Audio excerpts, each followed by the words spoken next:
Brunners.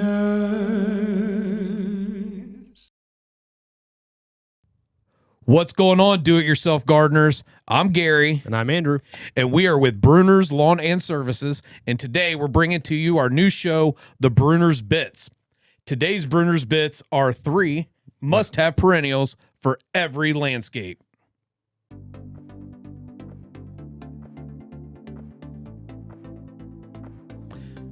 Okay, folks, are you looking to enhance your garden with some low-maintenance perennials? Look no further than the Coral Bell, the Hosta, or the Brunnera. Andy, these 3 plants, they're stunning, and they're great choices. They're really popular amongst pretty much any type of a gardener. Newbies, long-term gardeners. Yeah. I love them because they're low maintenance. So, folks, in this video, me and Andy are going to do a little bit of exploring on the beauty of these perennials. We're going to compare some of their key characteristics, and we're going to show you why they're such good plants. So, Andy, let's start with the Coral Bell. Okay. Talk to me about the Coral Bell. I mean, there's multiple different colors. I like them. You can fit them into pretty much anything landscape. They're partial sun. They will grow in full sun, but you kind of run the risk of the color kind of washing out in full sun, and you can also scorch the plant, if it's too hot. And it's also known as the Heuchera? Yes. I'm going to probably say Heuchera. It's got to be a Native American name. One of our crew members, when I explained that, he said, "Did you call it Hoochie?" I said, no. But if that helps you remember it, so you know. The Hoochie Bell. Yeah. If it helps them remember it and they know what to do with it, I'm fine with it, I guess. So one thing that a lot of people don't pay attention to because they're so small is the flowers on the Coral Bell. They're really tiny. They pop out in early spring, and they're pollinators for like hummingbirds, Butterflies. bees, butterflies. Like the Coral Bells they're great when it comes to pollination for honey and things like that. They also come in a wide range of sizes. They typically start off in a 1 or 2, number 1 or number 2 pot, but they'll get a good 12 to 18 inches around and tall, depending on how they take off and where you plant them. And some of them, if you have them in a nice shady, moist area, which, although they are versatile, they do thrive like any plant would. Partial shade. They don't need full burny sun. But they'll get 18 inches wide, some of them. So, and they bunch together well. You don't have to just have one individually here, there, and everywhere. You can group them together to fill in a large area. And it's important for folks to know that they are zones 4 through 9, because that's just where they like to be, where they grow. Yep. And they're like we said, they're drought tolerant. They're hot, cold, poor soil, high humidity, very drought. minimal maintenance. You can clean them up in spring or fall from the leftovers from the season.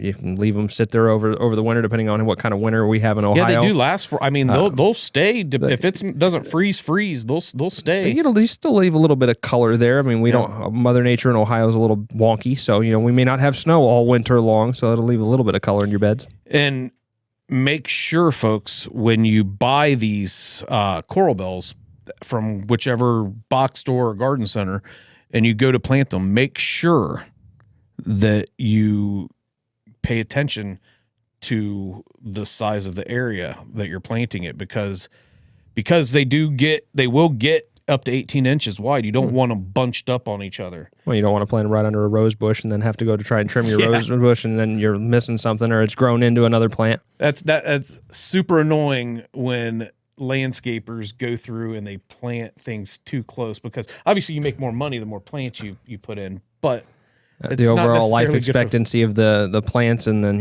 how big they get, and it looks good on paper, or it looks good right now, but 10, 20, 30 years down the line, when it's in your gutter or eaves. So ding, ding, ding, ding, ding. That brings us to our customer service corner.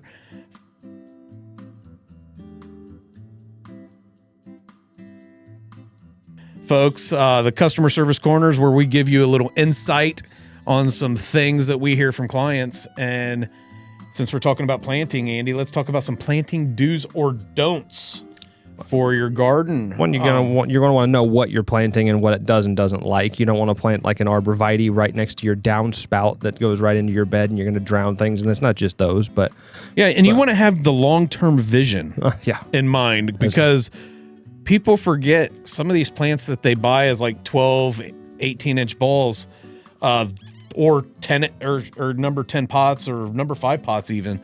Some of these plants will get big. You're buying them in their infancy, yeah. They'll get big. Oh yeah. And you don't want to plant them, like we said with the coral bells, you don't want to plant them too close together. Well, that same thing with trees and things of that nature. You don't want to plant a maple right up against your foundation when it's 3 foot tall, knowing that it's going to get to 25, 30 or taller, and the root system will be in your foundation, under your house, in your gutters, in your downspouts and drains, depending on if you're in an old house like mine and you have terracotta piping underneath that you have to have snaked. A common plant that I see that people plant way too close to their foundation because they think it's going to stay a dwarf type plant forever is the Japanese maple.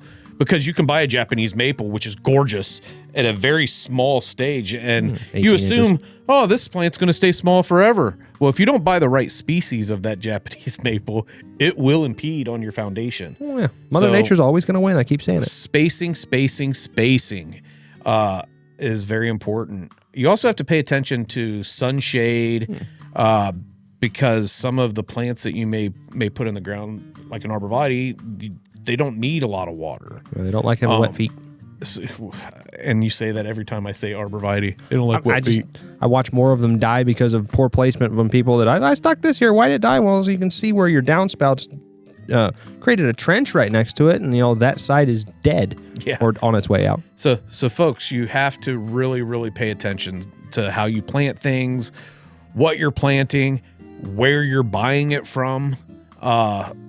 I always say, yes, I'm not going to badmouth the box stores, but wholesale nurseries a lot of times do have retail days. Yeah. So I think Brown's Nursery, where we get some of our shrubs, it's Saturdays. Fridays and Saturdays. They have retail days. Go to a nursery to get your plants. I'm not throwing a plug, but there's this gentleman. He has great commercials on the radio. I'm not going to say his name. Over off of Brant Pike, but is it Brant Pike that he's at, or I can't remember. Somewhere over in Huber Heights. He's a nursery. Go buy. He has good plants. He's just annoying, but he has good plants. I don't know if the gentleman you're talking about is even still alive. Oh yes, he is. Oh, okay. Absolutely, and he still works in the garden center. Oh, okay. So, but if you need somebody to plant those plants, because we do know how to do it properly, call us. You can reach us at 937-681-4859. You can visit our website at www.brunnersltd.com, or you can leave a comment in the section below, which I always say that, but nobody ever does. So that's the end of the customer service corner. All right, so let's jump into the next one. Did you see Anthony? Folks, I threw my card and you couldn't see it, but it landed on Anthony from Ship Lobby Studios' desk, of which he threw it back at us, which I don't think the camera caught it. So, but thank you. I'm sorry for littering on your floor, Anthony. So let's jump back into the perennials. Hostas. I love hostas. Hostas. Grow in zones 3 through 9. Mm-hmm. I'm going to quiz you. Oh, God. Here we go. So, folks, I'm no good on a pinch. At Brunner's Lawn and Services, I am the marketing, sales, networker. I do the finances, HR, stuff like that. I used to do plants.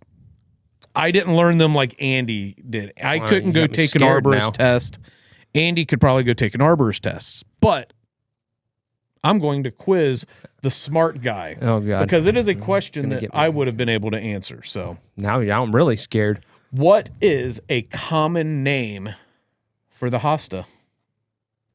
Hosta. The plantain lily. Oh, you said a common name. That's that's what a lot of people that don't know. So we call it hosta because that is the scientific name, but there are people that call it. My neighbor calls it the plantain. Fair enough. That's not the common name for it. That's why I looked at you. That is what my research said. Everybody and their brother knows that's a hosta. I hate you. You ruined my whole segment. Good. So hostas, though, they thrive in the shade. Yep. There are thousands of Tons varieties. of them in all kinds of different sizes, from the tiny to the monstrous. Some of them flower, some of them don't. Some of them have variegated leaves. And yep. Tell our community of gardeners or property managers or small business owners or whichever is watching this, tell them what variegated means. It's the difference in color of the leaves, where you're going to have a white or a yellow in some instances, or even kind of a light blue striping through the leaf for you to look at. It just gives you a little bit of pop, and some of them have a wavy edge to them as well. And some of them, when they flower, they look like little teacups. We have one, and we have one at our house, and we've moved it multiple times, and it comes back every I time. love hostas, especially they in their maturity. You can chunk into them with a shovel and split them and spread them. I have properties where there's tons of them, things like that, and my grandmother did with her ferns, and they spread everywhere. I love ferns. Oh yeah, I love ferns. I love when they. Well, I know we're not talking about ferns, but I'm threw going one to. in there. Sorry. When they seed the little red seed pods underneath the leaves. Yep. Ferns are, I think, the only plant that fertilizes itself like it does, because Pine trees and things like that. but it fertilizes itself completely. Ferns are they're just awesome plants. Yeah. But here's a thing, a little history. Hostas are actually native to Korea, China, and Japan. I learned something. Now I can go home. In the 1700s, they were taken to Europe, and then they came to the U.S. in the early 1800s. And I learned that from the American Hosta Society. So that came from legitimate, not Wikipedia, legitimate information. So, folks, hostas are great plants, but these two, like the coral bells, hostas are even more important that you know the species, because you have the elephant ear hosta that will 3-4 feet spread, but then you get some of the smaller hostas, little patriot guys and things that you can put them one every 18 inches in spacing. So again, do's and don'ts. You have to know the plant, the species of it, so that the variety plan for the future. Well, there's so hostas. There's so many different species of it, and if I'm correct, one of the things I learned is with hostas, when they seed and spawn new ones, they don't always spawn as the same variety. Similar, but not every time they change a little bit. So hostas are great plants, though. I can see why people took them from Asia and brought them over, because I mean it's the same climate. Yeah. So for the most part, so. You want to say litter, don't you? I almost did. All right, let's move on. Our final plant, the Brunnera. Yeah. And we chose the Brunnera because of Brunners. Yeah, for some reason. Why not? It's virtually the same as our company name. And some of the leaves have some of the same colors. They have our company colors. Yep. What's a common name? Oh, I'm not even going to get that one right. It is the Siberian bugloss. Yeah, I wasn't even going to try and say bugloss. But the Brunnera, awesome plant. They have those like bell-shaped leaves. Tell me a little bit about them, Andy.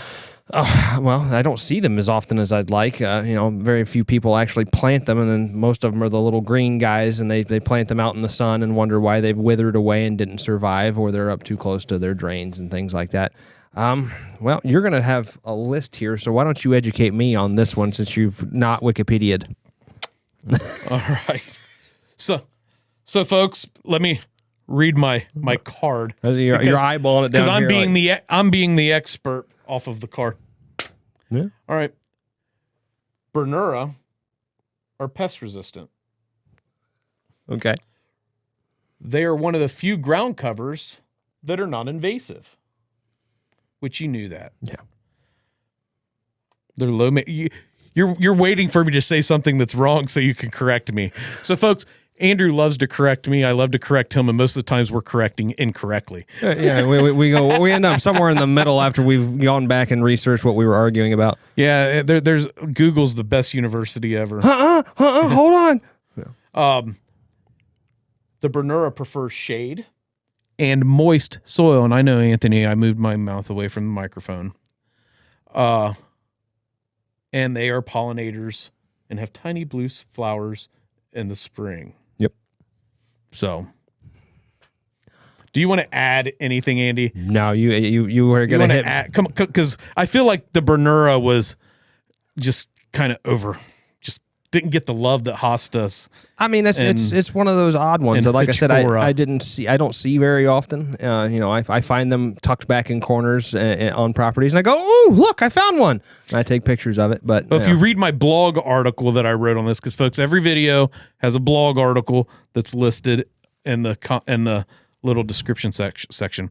But I'm gonna read. They resemble a forget-me-not flower, and the Brunnera adds a touch of whimsy and charm to any landscape. You like my wording? Whimsy. All right, folks. So now that we're done being turds, let's conclude. Yep. Coral bells, hostas, and Brunnera are beautiful, low-maintenance perennials that will add color to any landscape. So when you're going through the planting stages of putting in a new landscape, you should consider these plants. I also, do you agree with me on this? I think every landscape should have a mixture, though, of perennials with some shrubs and annuals, annuals. Now, if you're like me and you just literally want to sit it and forget it, then you can go the that forget-me-not flower. The you can let it. You can just sit it and let it go. I am against ivy, though. Ivy, although back in the day was an awesome plant to, like you said, plant it, you forget it, it will grow up your foundation, and then you end up having to tuck point your freaking the mason and masonry freaking. And then once you decide to get rid of it, it's very difficult to get rid of. All right, folks, that's it. So remember, at Brunner's Lawn and Services, we serve our clients and our team with integrity, dependability, and respect. And why do we do that, Andy? Because satisfaction matters. That's right, folks. Have an awesome day. Thanks for watching. Talk to you soon.